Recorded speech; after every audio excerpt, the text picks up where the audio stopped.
He was the first person to ever hijack a plane in American history. He jumped from a commercial plane using a parachute with $200,000 and vanished without a trace. Dead or alive, the FBI has been puzzled by the mystery for almost 40 years. On Wednesday, November 24, 1971, the eve of Thanksgiving, a mysterious man by the name of Dan Cooper went to the airport and paid $20 for a flight ticket with an airline company named Northwest Airlines. That would take him from Portland, Oregon to Seattle, Washington. In 1971, on domestic flights, it was possible to buy tickets without an ID card or any other document that proves identity, and also to board an airplane carrying a gun or a bomb without being checked. It was like taking a bus, depending on the ticket booked. This man's name was Dan Cooper, but most likely it was a nickname, and later he would be called by another name, D. B. Cooper. This man was in his mid-40s, wearing a black suit and a long coat, a white shirt, brown shoes, and a black tie. He was carrying a suitcase and a small paper bag. The man got on the plane, took the back seat, lit a cigarette, and ordered his favorite drink, bourbon. At nearly 3 p.m., the plane took off. Everything was all right, and it was time for Cooper's next move. He called the closest stewardess and handed her a small note. At first, she thought he was flirting, so she put it in her pocket without reading it. When Cooper saw her ignoring the note, he went to her and whispered, "I prefer you read the note." His insistent gaze persuaded her to read the note, in which was written, "I have a bomb here and would like you to sit by me." He wanted her to get closer to him so he could show her the bomb and then ask for his demands. The stewardess sat beside him fearfully. Cooper opened the suitcase and revealed what appeared to be a bomb. Cooper asked the stewardess to write down his demands and take them to the captain, and they were as follows. First, $200,000 in a small backpack by 5 p.m. Second, a fuel truck. Third, he asked for parachutes. Cooper's plan was almost obvious from his demands. $200,000 was worth almost $1.25 million at that time. With the fuel truck, he intended to refuel the plane when it landed at the airport, so it could take off in another direction, and as for the parachutes, he surely wanted them to jump from the plane. He asked for parachutes to not let the FBI mess with them. They would think that he might make some of the stewardesses jump with him, which was a smart trick. The stewardess took Cooper's demands to the plane captain, and the latter informed the airline company. The stewardess went back to Cooper, who was smoking and sipping his drink. This gave the impression that he was very confident. The stewardess told him that his demands were forwarded to the plane captain and then to the American authorities, and the plane would not land unless his demands were met. The stewardess claimed that Cooper was in a complete state of calm and ease, as though he were a normal passenger. When the plane reached the desired direction, the pilot kept flying above Seattle Airport with limited speed for a while. At the time, the FBI was preparing Cooper's demands. The passengers had no idea about what was going on in the plane, and the captain informed them that there was a small problem at the airport, and there would be a delay in landing for an unspecified period. So, as not to cause a state of panic, the plane kept flying for almost 3 hours above the airport until the authorities allowed it to land after the demands were met. In the evening, Cooper insisted that the plane land at a remote part of the airport, and the windows remained closed so as to avoid being assassinated by the FBI at any moment.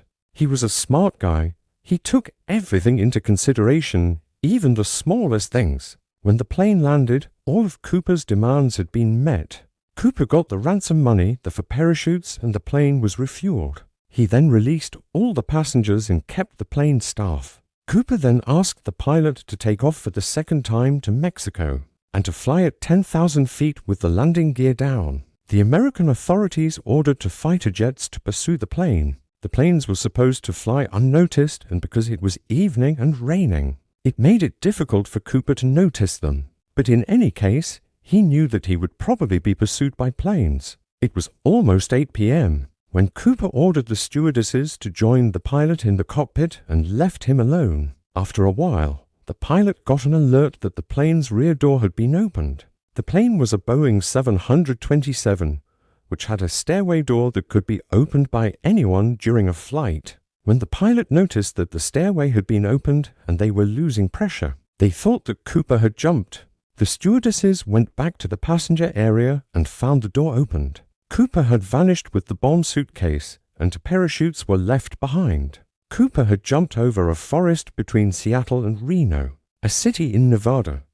What happened next to Cooper has been the subject of debate for nearly 50 years, since 1971. But the only thing that is clear is that Cooper was never seen or heard from again. Even the two jets didn't notice him while jumping. As soon as the plane landed at the airport, the FBI searched it with a fine-tooth comb, looking for anything that would lead them to Cooper. The only trace that remained in the plane was Cooper's black tie. No one could say for sure why Cooper left his tie. At the time, it didn't help them find Cooper through a simple DNA test, as such technology wasn't available. So they kept it aside and used it years later, and they discovered something we are going to talk about in the upcoming minutes. Then a large investigation process was led by the FBI, and the first thing they did was look for Cooper in the forest. They thought that Cooper most likely wouldn't make it after that jump, but they found nothing, dead or alive. He had just vanished. A sketch was drawn by the FBI from the two stewardesses' statements. It is thought that their description was at a high level of accuracy since they spent long hours with him, so they were the only ones capable of doing so.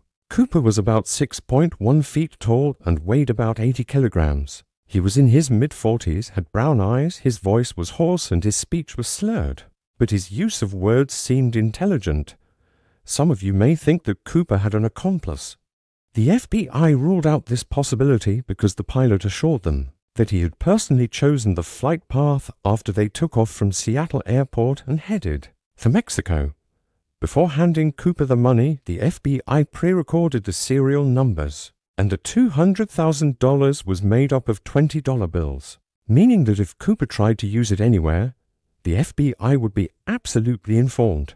Almost a decade later, in 1980, a young boy was playing at the edge of a river when suddenly, while he was digging in the sand, he found 3 bundles of moldy money buried there. They were all $20 bills. The total was approximately $5,800. The money was taken and examined by the FBI, and they figured out that it matched the ransom money taken by Cooper. The young boy was 8 years old and was camping with his father when he found the money. They were in an area named Tina Bar, and this new find really puzzled the FBI, since the money was found outside the area of Cooper's drop. Some people claimed that the money was buried by Cooper. Others would say that those bundles most likely traveled via the river, as it was mentioned before. This find was in 1980, which means 9 years after the hijacking operation that was in 1971. So let us go back to the events following the hijacking. During the next year, 1972, several proofs and suspects appeared. It was mostly misleading evidence, and the main reason for that was the widespread nature of the story. Many people sent messages to the FBI pretending to be DB Cooper or knowing about him. During the first 5 years of investigations, the number of suspects reached 800, but over time, the list shrank to only 24 main suspects. Cooper was charged with hijacking, and under American law, this charge drops due to the statute of limitations after 5 years. So 5 years later, a grand jury met and charged Cooper with blackmailing, which is an accusation that, under U.S. law, doesn't end with time and remains open. This means that if Cooper got arrested 50 years later, he would be issued a warrant, and until now, the authorities haven't managed to arrest him. This case remained the only FBI unsolved hijacking case. Now let's take a look at the main suspects who were accused of being the real DB Cooper, but none of them were confirmed. Let's start with the first suspect. His name was Richard Floyd McCoy, and this man had several things in common with DB Cooper. On April 7, 1972, McCoy had already hijacked a plane for months after Cooper's incident. He also chose the same plane model as Cooper, which is the Boeing 727. This man gave a note to the stewardess in which was written the same message. The only difference was the ransom money. This man demanded $500,000 instead of $200,000. McCoy had also asked for the parachutes and jumped from the rear stairway door. Everything was similar, but McCoy made an error. He wasn't careful enough. He left his written notes and fingerprints everywhere, so this might put him at risk. Generally, the two operations were almost identical, and it was clear that McCoy was just imitating and wasn't smart enough to carry out such operations. Proofs left behind by the FBI managed to arrest him within 2 days.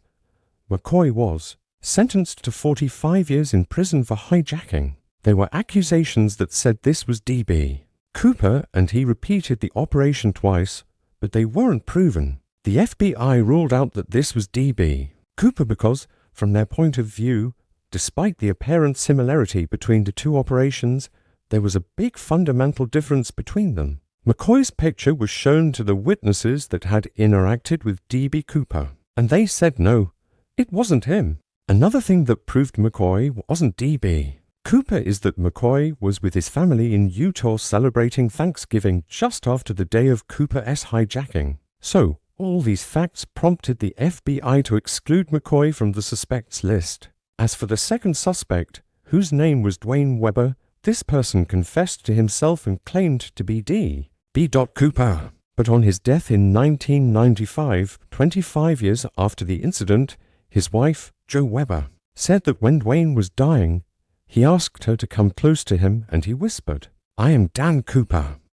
His wife said that when he told her about this, she suddenly remembered many pieces of evidence that proved his last words. She stated that sometimes he used to talk while sleeping about leaving evidence in the plane, as though he was scared of something. She also claimed that he had a problem with his knee, which he used to say was due to a jump. They also discovered some writings about DB Cooper on the edges of his books in his small library. His wife also said that he once took her to Tina Bar, the area where the money bundles were found buried in the sand. Dwayne also had an old flight ticket from Northwest Airlines, which is the same company to which the hijacked plane belonged. Dwayne was an ex-soldier who participated in the Second World War, in which he gained experience in using parachutes. Moreover, he had a criminal record of robbery and forgery, for which he was imprisoned for 6 years. Dwayne's appearance was similar to Cooper's, so he might probably be the wanted person, and even after his death, some FBI officers dug into this file. But eventually, no evidence was found. The third suspect, Kenneth Christensen, had a brother named Lyle Christensen. Lyle watched a documentary about DB Cooper in 2003 and then got convinced that his dead brother was DB Cooper. Actually, his brother died in 1994 because of cancer, and in his last breath, he told his brother Lyle that he had a secret and then died without telling him. Kenneth's words remained in Lyle's mind until he watched the documentary. Lyle's thesis was based on several facts. First, Kenneth worked for Northwest Airlines. He was familiar with the plane's schedules and many other details, so carrying out such operations would be much easier. He also was a smoker, and bourbon was his preferred drink, just like DB Cooper. Moreover, he bought an expensive house after a short period of the operation. Another piece of strong evidence that supports Kenneth's accusation is that his picture was shown to one of the stewardesses who were with Cooper on the plane, and she was surprised by the great similarity between them. She claimed that this picture was the closest of all the others that she had seen, but in the end, she said that she couldn't confirm that that man was D.B. Cooper. Eventually, the FBI ruled out Kenneth because of his height. He was shorter than Cooper. As it was mentioned before, Kenneth was an ex-soldier and was professional in using parachutes. Cooper also jumped from the plane by parachute, so this might be conclusive evidence against Kenneth. However, the FBI got convinced that Kenneth wasn't DB Cooper since the latter used the worst parachute of all for to jump, and if Kenneth was really D.B. Cooper, he would have used the best one of the parachutes. The fourth and last suspect, whose name is Robert Rackstraw, is still alive. He was a helicopter pilot who participated in the Vietnam War, and he had training in explosives and parachutes. A short time before the incident, He They got leave fired London from with the their army winnings because of his and without a lies and criminal record. behaviors. He had But a they reason knew to that carry this out loophole such won't last. operations since he Within was a year, jobless and the wanted UK to take passes a new revenge. law. Even when Any he was device asked by used to gain an journalists advantage and in a authors if casino he would is DB banned. Cooper, he would For the say, Ritz Club, things become maybe, different. who knows? Within weeks, He every made roulette wheel in provocative the building is declarations. replaced. A new security In team one is of the hired. documentaries, Staff are he retrained said to look that he for is one of the unfamiliar few faces who is and new able to tricks. close this case. Other London casinos Eventually, review their wheels, the check FBI for couldn't wear, prove the and bring in accusation against engineers him. to test for They physical closed flaws. his file, Consultants and the give seminars investigation on predictive officially betting. in 2016. Most admit The privately that what suspects have happened been at the Ritz introduced so could have far, happened and as anywhere. I cited before, For a while, there were the trio plenty of vanished. suspects. Nanode is But rumored to these have four were left the the country. closest. Livia Let us returns now to Eastern move on Europe, to a thesis changes that her was phone claimed number, by one of and the stops using high-ranking her real name. FBI officers, As for Nico, whose name years is later, Larry Carr. a journalist This officer tracks him stated down that to the DB Croatian coast. Cooper didn't make it He when lives he jumped. quietly, At drives first, a Ferrari, the and FBI owns his thought own that roulette Cooper was a table. professional paratrooper. He never admits to but using in reality, lasers or magnets. it turned out the He says opposite the secret because he was chose knowing the the worst wheel, type of watching the parachutes physics, they gave him. and staying ahead If of the he was a house. professional, If he he hadn't would been not stopped, have jumped in he those said, bad weather they could have conditions. taken tens of So millions. the FBI became long after the convinced that dust settled, Cooper was a bad questions remained. paratrooper. The problem Was with it this really just thesis is skill that they and hadn't found observation? any trace of his Was body. there a trick nobody ever How found? could he vanish? And if the without perfect leaving flaw any trace, exists on one despite wheel, the fact how many that more the are still FBI out there combed the waiting drop for zone? someone with the This nerve to thesis spot was them? supported by the bundles of money found in a far area from the forest. They were most likely taken by the river to the area in which they were found. The question is why there was no trace of the money that Cooper took but those 3 bundles, and it hadn't been used anywhere else and had never been found. The probable answer is that these 3 bundles were in the suitcase, and they coincidentally got out of it at that edge of the river, and the suitcase kept floating. It was a large river that passed through the forest where Cooper jumped. Previously, we stated that Cooper chose the worst type of parachute. He chose the uncontrollable one. As soon as it is opened, the wind decides your destiny. Most likely, Cooper didn't manage to take control of the parachute. He fell down the river, drowned, and then the river pulled him along with the suitcase and everything he had. This would prove the fact that the FBI wasn't able to find any trace of Cooper, despite their intense search and combing of the area. This river used to flow into a larger river called the Columbia River, and the latter used to flow into the Pacific Ocean, meaning Cooper's body and all that he had is very likely currently at the bottom of the Pacific Ocean. Personally, I think this theory is the most correct, and it explains everything that happened to Cooper before ending.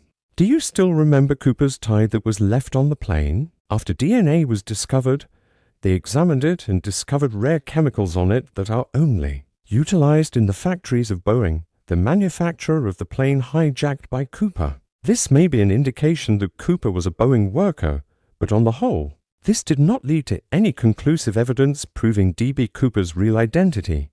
Finally, the FBI lost hope and officially closed the case in 2016, which means that Cooper's disappearance will remain a very puzzling and mysterious story.